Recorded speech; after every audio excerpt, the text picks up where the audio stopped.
Hermanos, hoy no voy a hablar de la Biblia y de las nefastas consecuencias que tiene su liviano comportamiento para con la Inquisición. Hoy voy a hablar de la exposición de la película. Quiero contarles que en la década de los 90, 80, Stanley Kubrick filma una película que se llama Barry Lyndon. Esta película, independientemente de todas las maravillosas escenas estéticas y el argumento que utiliza y sobre todo la musicalización como en todas las películas de Kubrick, una cosa que nunca había hecho es que toda la película fue filmada en luz natural. Quiere decir que cuando estaban en exteriores se filmó con la luz del sol únicamente y cuando estaban en interiores solamente se filmó con luces de vela. La compañía Carl Zeiss de óptica tuvo que diseñar lentes especiales hiperluminosos para Panavision y así el fotógrafo pudiera filmar únicamente con la luz de vela. Aquí estamos viendo un ejemplo de la importancia que es la exposición de la película. Exponer con luces de una intensidad mínima. En la fotografía hemos usado luces de vela, hemos usado luces de hogueras, de antorchas, hemos usado en el cine de los principios del cine de los años 20, de los años 30, los famosísimos arcos de carbón, que eran lámparas gigantescas que calentaban muchísimo. Después se utilizaron las luces de cuarzo, de tungsteno. Después vinieron los HMI, que son lámparas que balanceaban su temperatura de color para igualarla con la del día o con la de luz de tungsteno y así poder mezclar las luces. Después vinieron los quinos, que eran unos tubos largos de neón, de luz blanca o de luz de tungsteno, o sea, de 3200 o de 5400. Y ahora estamos utilizando LEDs. También debo mencionar como una de las principales luces de la fotografía, la luz de destello, los flashes. Todas estas luces requieren un trabajo en la cámara que es exponer correctamente la película. Veamos a qué se dedica esto.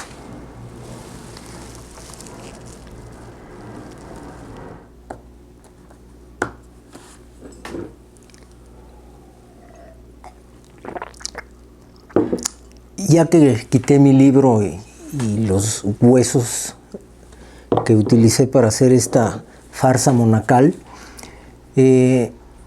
entraremos en materia y comenzaremos a hablar de lo que es exposición de la película. Creo que voy a hacer 2 videos al respecto, de tal manera que en este video creo que van a entender muchas cosas, pero también tengo idea de que les voy a generar una confusión terrible. No se preocupen, porque esto va poco a poco.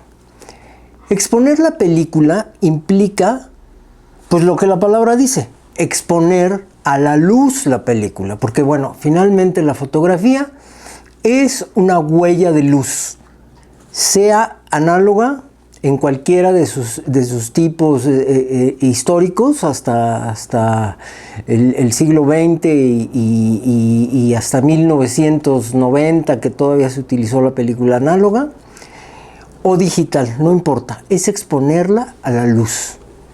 Ahora, esto de exponer a la luz implica que la exposición tiene que ver con la cantidad de luz, porque si la luz fuera exactamente de la misma cantidad, pues no necesitaríamos hacer un cálculo. Sin embargo, y esto es bien importante, cuando nosotros calculamos la exposición de la placa o del sensor o de la película, del film, a la luz, lo que estamos haciendo no es medir la luz. Estamos encontrando una relación que vamos, en esta sesión, vamos a tratar de explicar muy claramente. ¿Sí? Entonces, la primera pregunta es, ¿por qué se tiene que hablar de una exposición correcta? Porque en una exposición correcta lo que vamos a hacer es tener una fotografía en tono. Quiere decir, los tonos que vemos con nuestros ojos los vamos a reproducir idénticos con la fotografía, ni más claros ni más oscuros. Sin embargo, repito, la luz es un fenómeno muy complejo de entender, ¿sí? Y cuando nosotros exponemos o calculamos la exposición, que no hemos visto cómo se hace, evidentemente, pero cuando nosotros medimos esto, por decir medida de alguna manera, no estamos midiendo la luz como fuente de energía, ¿sí? Estamos midiendo una relación fotográfica. La luz es un fenómeno muy complejo y evidentemente también es muy complejo de entender. La luz es energía radiante electromagnética. En el siglo XIX, James Maxwell calcula cómo se puede medir la energía electromagnética y qué variantes tiene. Evidentemente, la energía electromagnética, el nombre lo dice, es electromagnetismo. Y lo que sucede es que una carga eléctrica altera el campo magnético y a su vez el campo magnético altera la carga eléctrica. Entonces, hay dos ondas, una que va de manera vertical hacia ustedes y otra que va de manera horizontal, va así y va así. ¿Por qué? Porque la electricidad genera una onda magnética y la onda magnética genera una onda eléctrica y la onda eléctrica genera una onda magnética y así va avanzando. Por eso se desplaza de manera electromagnética. Esto es un fenómeno, ¿sí?, que se da en un cable eléctrico. Un cable eléctrico genera, cuando pasan los electrones por el cable, genera magnetismo. Entonces, este es el fenómeno electromagnético que estudia y que diseña las ecuaciones James Maxwell, ¿sí? Tenemos un espectro grandísimo, que es desde los rayos cósmicos, los rayos gamma, los rayos ultravioleta, el espectro de luz visible, los rayos infrarrojos. Todos estos generan diferentes estados de energía y por lo tanto tienen diferentes manifestaciones. Por ejemplo, los rayos ultravioleta, los rayos gamma son extremadamente peligrosos, igual los rayos X. Una persona no se puede estar exponiendo a rayos X como lo hizo María Curie, calculado como uno de los seres más inteligentes de la historia y premio Nobel, evidentemente por haber descubierto con su marido los rayos X. Murieron ambos de cáncer por esa alteración cromosómica que genera esta energía tan potente de la luz. De la luz me refiero de la energía radiante electromagnética. Luz es solamente esa banda que puede percibir el ojo humano, que ya habíamos dicho que va de 400 a 700 nanómetros y que dependiendo de su longitud de onda es su energía y es su color. Bueno, entonces este fenómeno tan complejo, que unos dicen que es partícula y onda al mismo tiempo, que es la base de la física cuántica que empieza a estructurar Max Planck a principios del siglo XX, en 1900-1901. Esto es muy curioso porque cuando Maxwell diseña las ecuaciones del electromagnetismo, los físicos dicen, la física está completa, ya no hay nada que descubrir. 20 o 15 o 10 años después, ¿sí?, Planck habla de paquetes de energía, de esos pequeños paquetes de energía que generan diferente cantidad de energía según la longitud de onda y la frecuencia de la luz.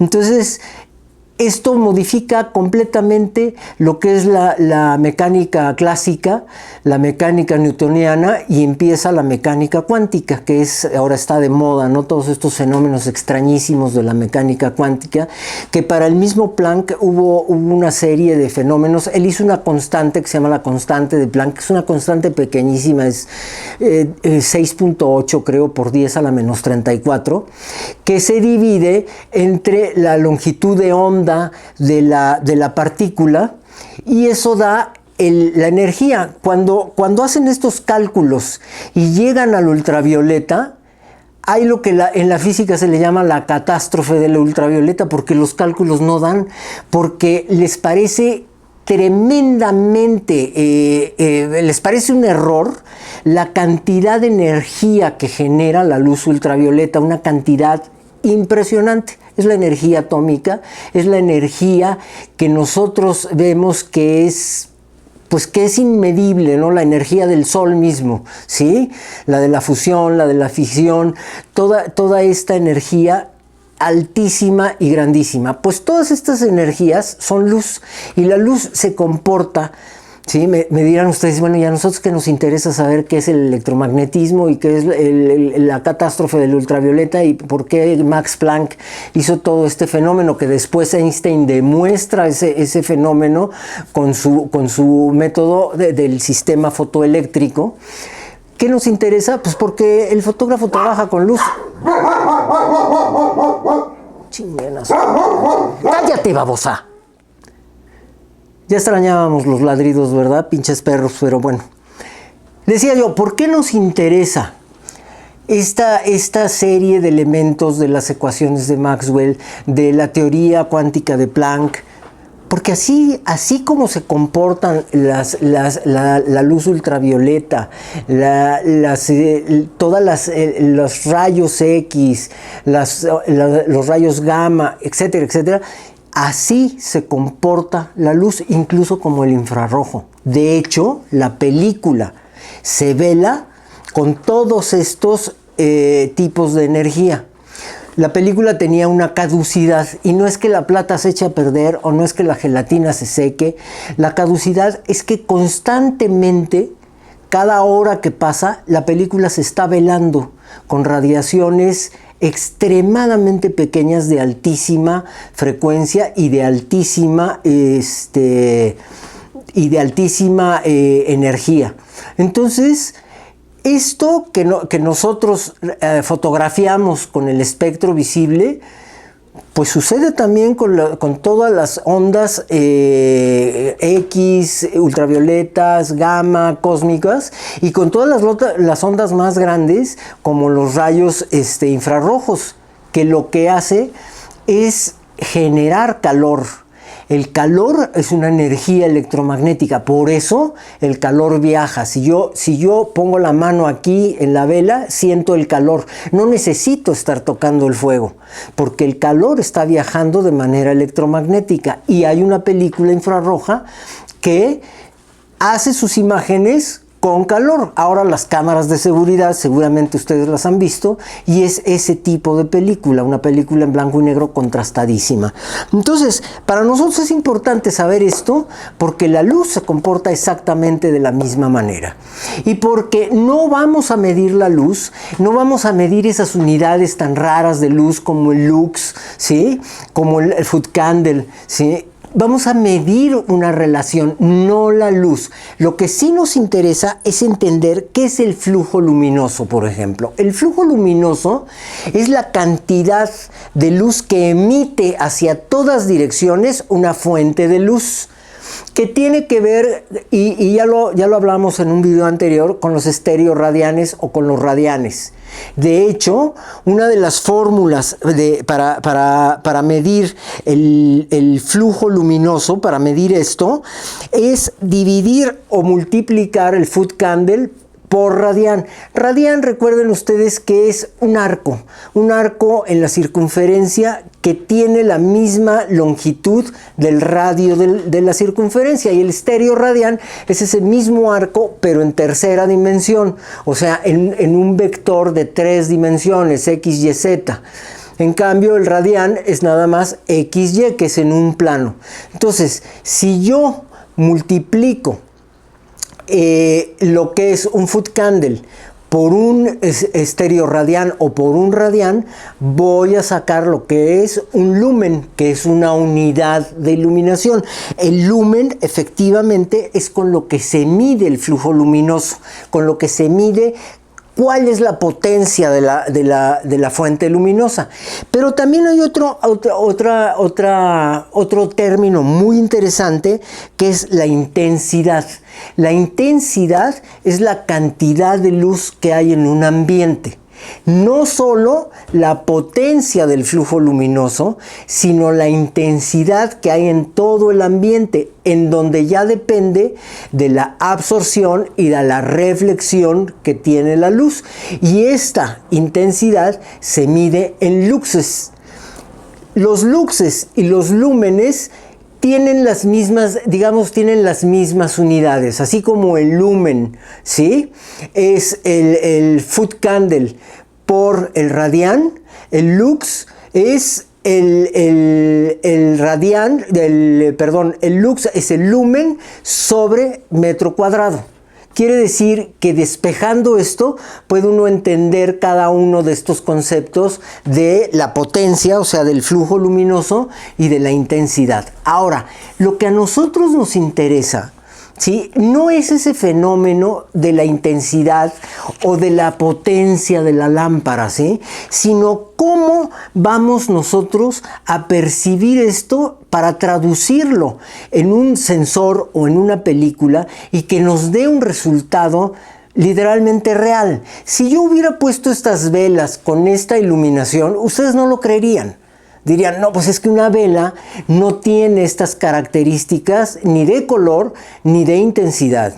Entonces tuve que hacer todo una parafernalia técnica para que se viera como si estuviéramos utilizando únicamente las velas, lo cual no fue cierto. Estaba utilizando las mismas luces, pero con filtros diferentes, en direcciones y en distancia diferente. Quiero darles más o menos una idea de lo que es un lux, que es esto de la cantidad de luz que hay en el ambiente. Dicen los físicos que una noche sin luna tiene 0.01 luxes. No les dice mucho porque si yo les diera la definición de luz, de lux o de foot candle, bueno, hasta sería de risa porque son definiciones muy, muy técnicas. Por ejemplo, el foot candle le llaman vela, pero no es la luz que genera una vela. El foot candle es la luz que genera 1 milímetro cuadrado de platino elevado a la temperatura de fusión. La luz que genera a 1 metro cuadrado de distancia, ese es un foot candle. ¿Como para qué, no? O sea, no lo vamos a utilizar. No es necesariamente esta luz, ya es una luz que se usa en términos científicos. Si no les dice nada que es 0.01 luxes, les voy a decir que la noche con luna sería 0.2 luxes, ya no 0.01, sino 0.2. Un alumbrado público de una calle promedio sería entre 5 y 20 luxes. Una oficina o una casa bien iluminada serían 500 luxes. Un aparador serían 3000 luxes. Y la luz del sol en un día despejado serían 20.000 luxes. Ahora sí tenemos un parámetro de comparación. Si digo, en el campo, una noche sin luna es 0.01 luxes, es casi no hay luz, no vemos nada, ¿sí? Luego, 0.2 ya empezamos a ver algo. Y ya cuando estamos entre 5 y 10 o 20 luxes, pues ya vemos la calle iluminada. Digo, no la vemos a pleno detalle. Si se te cae algo, pues buscarlo va a ser una bronca porque hay muy poca luz. Nosotros estamos acostumbrados a ver plenamente con 20, 30 mil luxes, que es la luz del sol, la luz del día, ¿sí? Entonces, todas estas diferencias las vamos a tener que compensar para que la foto no salga ni clara ni oscura. Pero esto no le dice nada, ¿no? O sea, que como que no salga ni clara ni oscura. Vamos a hablar de la luz en tono. ¿Qué quiere decir la luz en tono? Quiere decir que si esta mesa refleja un porcentaje de luz, se tiene que ver reflejado en la película a la misma intensidad que yo la veo con los ojos. Entonces estamos hablando de dos tipos de luces, la luz incidente y la luz reflejada.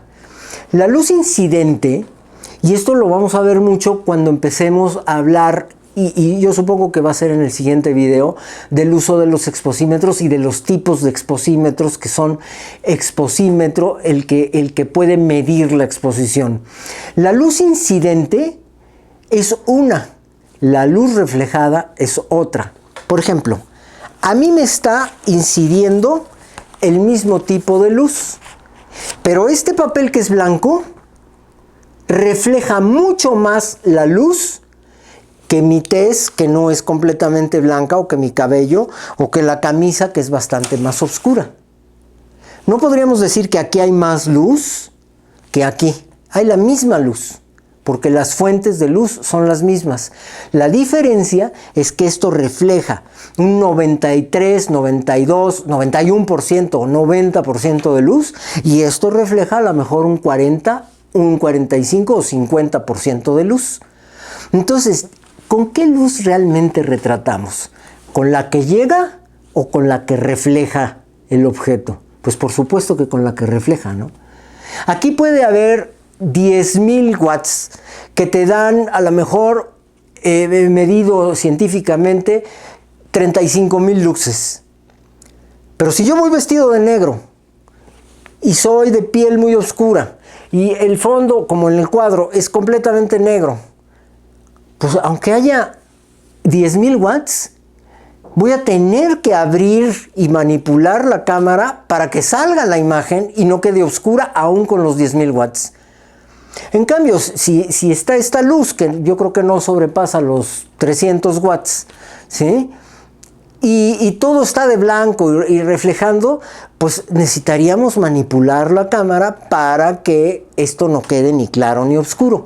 Entonces aquí viene un concepto bien interesante. Este concepto es el siguiente.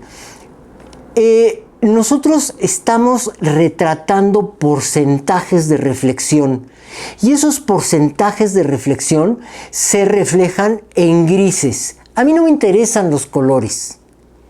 A mí los colores me interesan desde el punto de vista qué porcentaje de luz reflejan.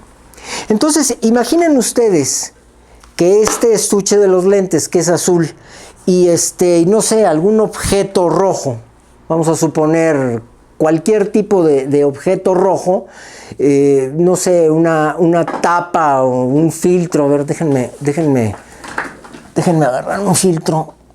Por ejemplo, esto que es rojo y esto que es azul, pues son colores diametralmente diferentes, ¿sí? De hecho, son diametralmente diferentes porque el azul tiene mucha longitud de onda, 700 nanómetros. Perdón, tiene poca longitud de onda, tiene 400 nanómetros. Y el rojo tiene mucha longitud de onda, que son 700 nanómetros. Sí son los extremos, el azul y el rojo. Pero si estos dos me reflejan el mismo porcentaje de luz, fotográficamente me generan el mismo problema. Y digo problema no porque sea un problema, sino porque lo tengo que resolver de la misma manera. De tal manera que si yo mandara a blanco y negro la imagen que ustedes están viendo en color, probablemente verían exactamente el mismo gris. Porque estoy inventando, no sé si reflejan lo mismo, incluso este es translúcido y este es opaco, pero si reflejaran lo mismo, aun siendo colores tan diametralmente opuestos, reflejarían el mismo tono de gris. Entonces se dice, y sobre todo en cine, que creo que es donde la fotografía se aborda de una manera muchísimo más técnica, ¿sí? Dice que los fotógrafos de cine pensamos en blanco y negro, iluminamos en blanco y negro. No me interesa si la chica va vestida de azul y el príncipe va vestido de rojo, y si atrás es un verde maravilloso del follaje de donde están ellos dos platicando. No me interesa nada de eso. A mí me interesa cuánto refleja cada uno de los colores, qué porcentaje de luz refleja, y lo estoy imaginando en grises e ilumino en consecuencia para no tener los mismos tonos de gris y que todo sea aburrido, ¿no? ¿Sí? A lo mejor el azul lo ilumino más y el rojo lo ilumino menos para que haya una diferencia tonal en el gris y no sea exactamente igual, ¿ok? Entonces, todo esto lo vamos a ir viendo. Solamente vamos a entender ahorita que manejamos la exposición de manera tradicional con la luz reflejada, la luz que reflejamos, no la luz incidente. Ahora, ¿cuáles son los factores que intervienen en la exposición de la película? Son varios factores, pero los principales, ¿sí?, son el diafragma de la cámara. Ya lo vimos cuando hablamos de lentes. El obturador, que es el dispositivo que abre y cierra para tener la exposición correcta. La sensibilidad ISO de la película. Todos estos conceptos los hemos visto cuando vimos los tipos de cámaras, cuando vimos los tipos de lentes, ¿sí? Y cuando hablé de la película, cuando recuerden ustedes, y si no lo recuerdan, pues ahí están los videos que hicimos del grano de la película, de todo esto, de si el grano es más grande, se ve el grano en la película, y si la película es menos sensible, el grano es pequeño, entonces no se ve, etcétera. Bueno, esto también interviene en la exposición, y también intervendría como un factor, digamos, adicional, pues la intensidad de la fuente y la distancia de la fuente, porque pues, si la fuente es muy intensa y está muy cerca, va a iluminar muchísimo. Si está muy lejos, que también lo vimos, la regla del inverso del cuadrado, va a empezar a bajar muchísimo, exponencialmente, ¿sí? No aritméticamente de 1 metro a 2 metros es la mitad y a 4 metros es la cuarta parte. No. Baja exponencialmente porque no es una progresión aritmética, sino que es una progresión geométrica. Todo eso lo vimos ya en videos anteriores. Entonces, aquí lo importante es que ustedes tienen forzosamente que manejar estos números. Los números del diafragma, que es 1, 2, 2, 2, 8, 4, 5, 6, 8, 11, 16, 22. Vamos a dejarlo en 22, que es lo que generalmente tienen los lentes de las cámaras SRL de 35. Y la velocidad del obturador, que es 1 segundo, medio, 1/4, 1/8, 1/15, 1/30, 1/60, 1/125, 1/250, 1/500, 1/1000, 1/2000, 1/4000, 1/8000. Y el ASA, que sería 50 ASA, 100 ASA, 200, 400, 800, 1600, 3200. Se están dando cuenta que va al doble y la mitad. Quiere decir, si vamos hacia un lado, va al doble. Y si vamos como en la línea, la regla numérica, ¿no?, del 0, que va 1, 2, 3, 4, 5, 6, menos 1, menos 2, menos 3. Aquí vamos, si es hacia un lado, va al doble siempre. Vamos a verlo. El obturador. Vamos a hablar de el centro de esta línea, 1 segundo. Medio segundo es la mitad. 1/4 de segundo es la mitad de medio segundo. 1/8 es la mitad de 1/4 de segundo. O sea, es la mitad, la mitad, la mitad. Y al revés, 2 segundos es el doble. 4 segundos es el doble de 2. 8 segundos es el doble de 4. 16 segundos es el doble de 8. Entonces, vamos siempre a mitad y doble, mitad y doble. No se me confundan que digo mitad y doble, o de repente digo doble y mitad. No, o sea, no importa si es a la derecha o a la izquierda, es lógica elemental de saber que 400 asa es la mitad de 800 y el doble de 200. Sí queda claro, ni siquiera es aritmética de primaria. Y en el tiempo del obturador, un 1/30 de segundo es la mitad de un 1/15 de segundo, porque un 1/15 de segundo es el doble, y es el doble de luz que un 60. ¿Por qué? Pues porque es el doble aritméticamente. Entonces esto quiero que quede muy claro. Parece bobo, parece que sí de veras es de segundo año de primaria, pero nos hacemos bolas. Un 500 de segundo es el doble de rapidez de un 250, pero es la mitad de rápido de un milésimo. Entonces, todo esto lo tenemos que ir reflexionando y viendo y viendo y viendo. Ahora, hay algo confuso. ¿Qué pasa con el diafragma? 2, 2, 8. Puta, pues tengo que dividir 2, 2, 8 entre 2 para saber más o menos la proporción. No. Es el doble. Es la mitad. Doble, mitad. Doble, mitad. 2, 8 es el doble de luz que 4. Aunque aritméticamente el doble de 2, 8 no es 4. Pero 2, 8 es el doble de luz, deja pasar el doble de luz que 4. Y 4 deja pasar el doble de luz que 5.6. Aunque aritméticamente debería de ser 8, ¿sí? Entonces aquí es 5.6. Y 5.6 es el doble de luz que 8. Y 5.6 es la mitad de luz que 4. ¿Sí queda claro eso? Eso es muy importante, porque la exposición no es un número, es una relación.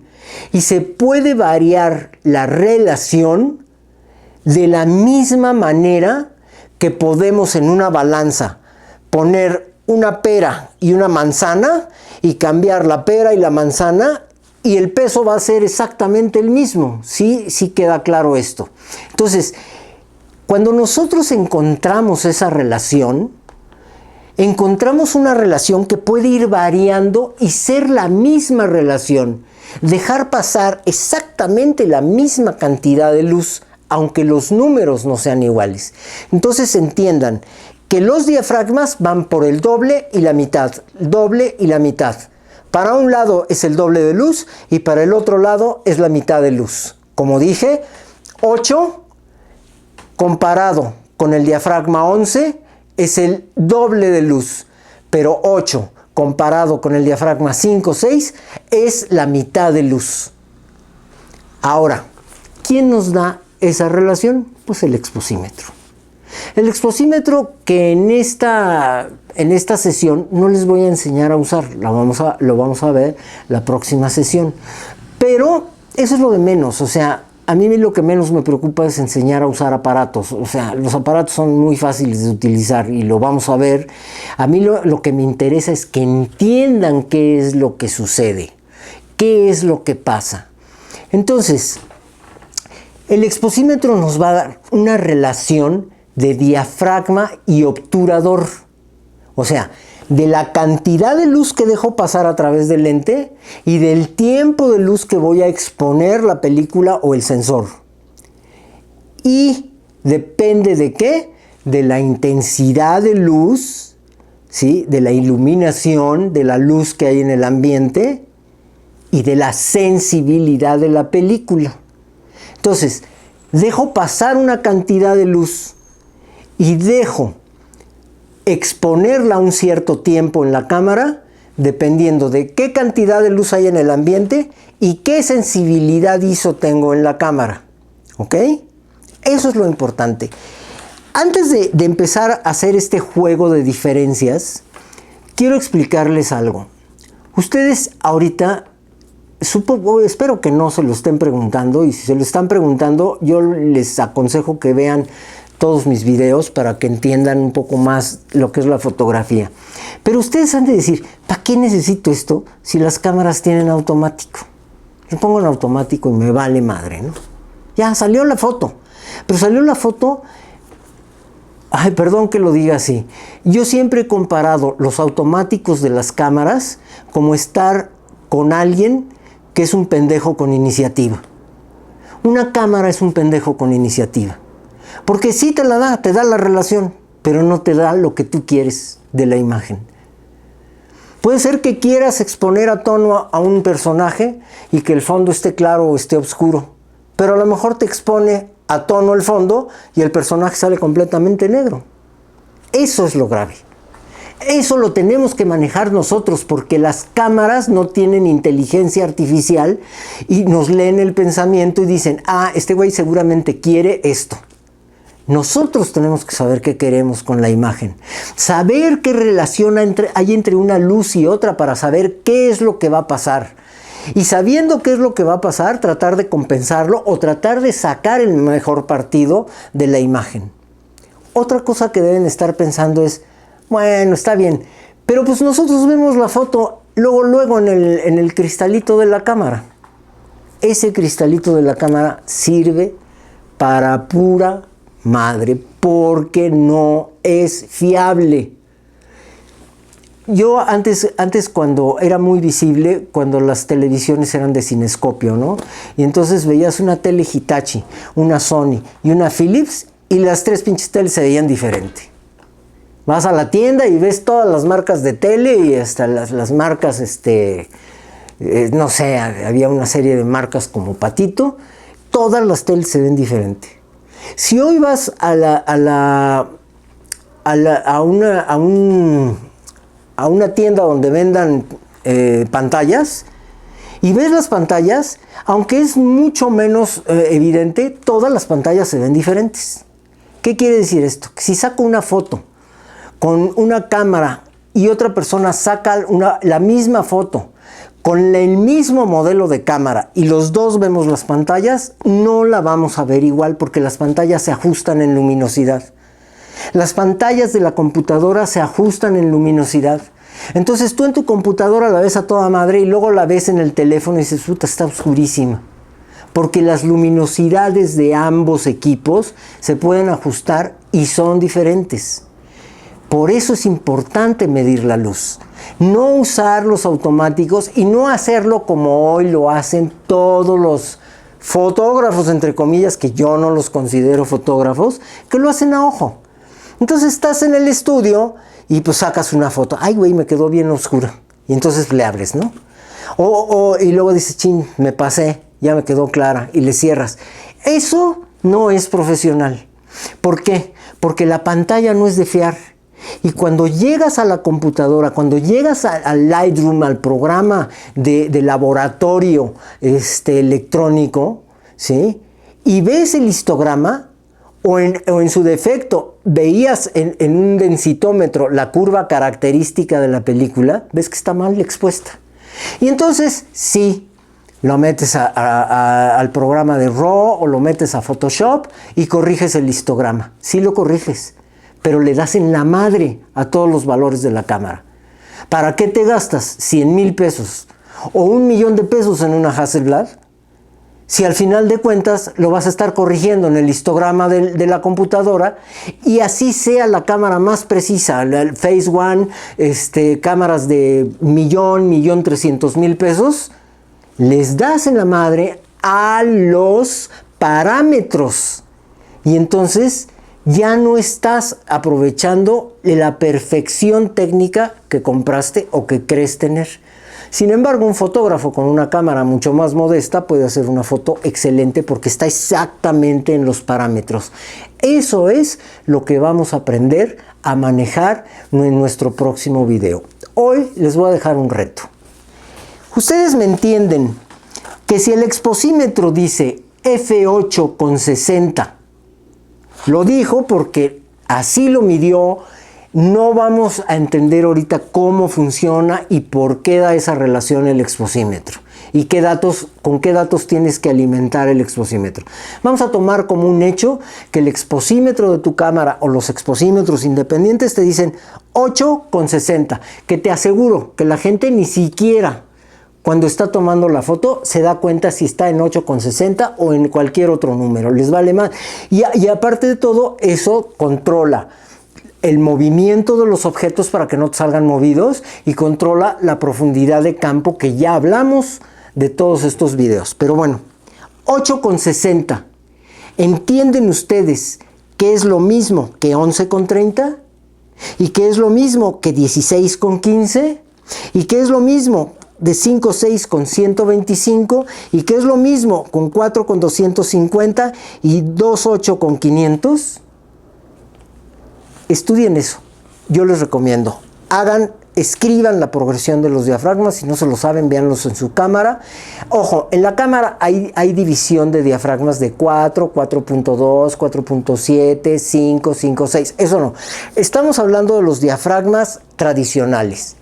2, 2.8, 4, 5.6, 8, 11, 16, 22, 32. Obturador, un segundo, medio, un cuarto, un octavo, un quinceavo, un treintavo, un sesentavo, un 125, un 250, un 500, un 1000.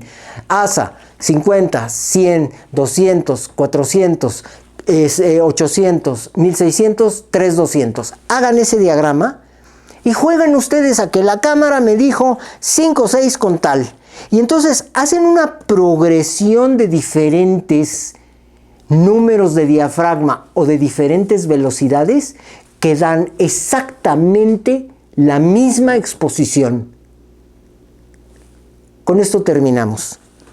2,8 con un quinientavo, 4 con un 250, 5,6 con un 125, 8 con un 60, 11 con un 30, 16 con un quinceavo, te da la misma densidad.